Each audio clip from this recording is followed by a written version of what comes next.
কোনো দরকার নাই দোস্ত। এজন্য আসো ফিরে আসি, আমরা নিজের জীবনকে একটু পরিবর্তন করার চেষ্টা করি। কিছু গুনাহ আছে যেগুলো দুনিয়ায় করলে, যেগুলোর ভিতরে যদি একবার জড়াই দাও, তুমি ছাড়তে চাইলে ওই গুনাহগুলা তোমাকে ছাড়বে না।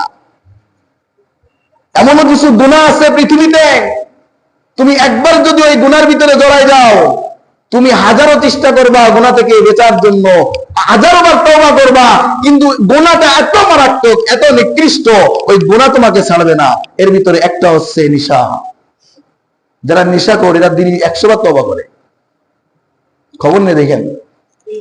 যারা নেশা করে দিনে 100 বার তওবা করে যে আল্লাহ ভুল হয়ে গেছে আর খাম না।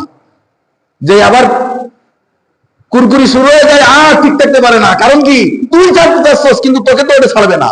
এজন্য হিসাব করে পাও দিতে হবে দোস্ত, হিসাব করে পাও দিতে হবে। তোমার ভিতরে যদি নারীর মোহ এমন ভাবে ঢুকে যায়, তোমাকে বিশ্ব সুন্দরী এনে দিলেও তোমার চোখ পরনারীর দিকে ঢুকবে, কারণ তোমার ভিতরে এমন একটা মারাত্মক অপরাধ ঢুকে গেছে, এমন একটা শয়তানে বাসা করছে যেটা তুমি ছাড়তে চাচ্ছ, শয়তান তোমাকে ছাড়বে না। এজন্য হিসাব করে দোস্ত জিন্দেগিটা শেষ করে